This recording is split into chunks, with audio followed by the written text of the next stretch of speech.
I'm sitting in my main study reading tonight. I was reading today, it was like a reread. I mentioned this book in my last video, Can't Find My Way Home, America and the Great Stone Age, 1945 to 2000, by Martin Torgoff. I've been reading this today, and I was reading on the chapter, The Cost of Freedom, which goes into what was going on in the Summer of Love, I think in the 1960s, there in Height and Ashbury in San Francisco. And it mentioned these books in that chapter. It mentioned the book The Family by Ed Sanders, which is about the Charles Manson murders. The Family is a complete story behind the Tate murders, the sex orgies, the blood rituals, the abject slaves of Charles Manson, made of his men and women, is not fiction. No one could have made it up. Some of the goriest readings you'll ever come across in your life, a fantastic document that provides the first time many of the clues and several of the keys that taken together unlock the mystery of this horrifying, fascinating man, Charles Manson. That's quoting from the Village Voice. I bought this a number of years ago. Ed Sanders, he was a poet. He wrote this book, The Thirsting. He was a poet. I bought this volume a couple of years ago, The Thirsting for Peace in a Raging Century, Selected Poets from 1961 to 1985 by Ed Sanders. I also have this book by Ed Sanders in my library. He wrote this book, The Poetry and Life of Allen Ginsberg, a narrative poem by Ed Sanders. I have this by him. And also in this book, I Can't Find My Way Home, they quote this memoir by the actor Peter Coyote, Sleeping Where I Fall. It says here, in this intelligent memoir, Peter Coyote relives his ride through the heart of the counterculture, a journey that took him from the quiet rooms of Privilege in New York to the riotous political street theater in San Francisco, chronicling the revolutionary theories of the diggers and the encampments of the extended free family. Coyote offers blunt and affectionate portraits of friends, lovers, and fellow travelers in prose that is graphic and unsentimental.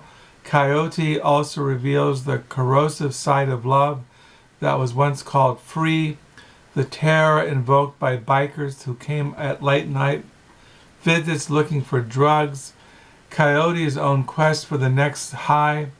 His road through the revolution taught him to be a player and a strategist, from radical communion to the chairman of the California Arts Council, from a street theater apprentice to a motion picture star. Sleeping Where I Fall pays honest tribute to the spiritual search of a generation that had become morally estranged from the dominant culture, a generation that transformed the politics and then the heart and soul of America.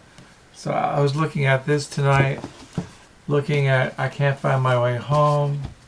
Also mentioned in I Can't Find My Way Home is mentioned this book, Ravitolio, A Live Plate for Keeps by Emmett Grogan. This is Introduction by Peter Coyote.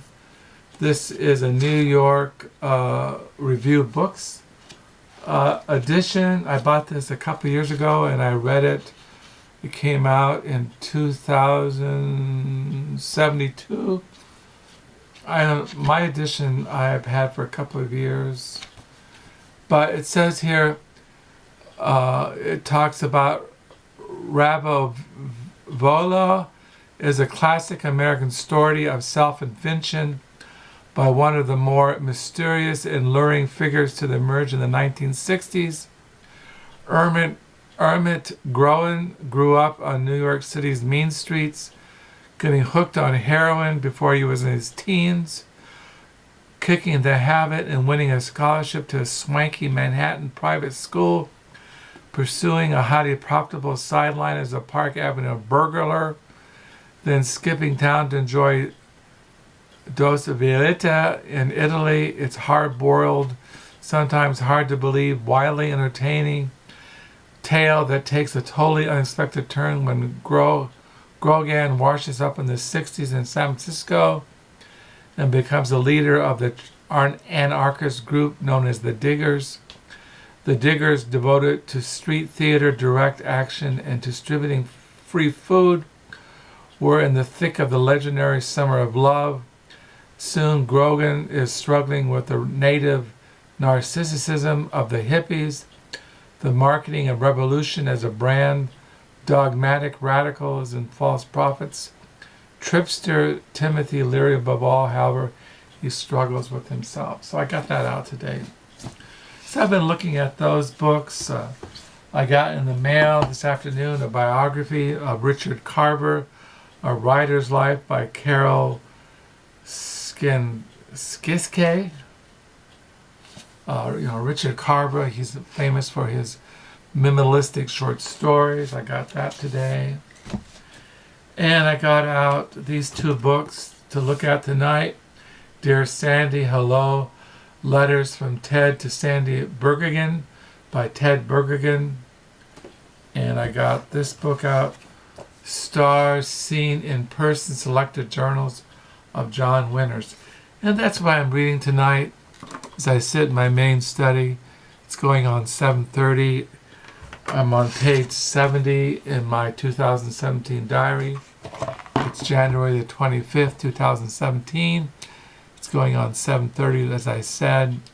So I'm hoping I'm just reading and writing and thinking and having a good time with my books, and hoping you're having a good time with your books, and hope the week is going by and the days are going by peacefully. Until next time, I will see you. Bye.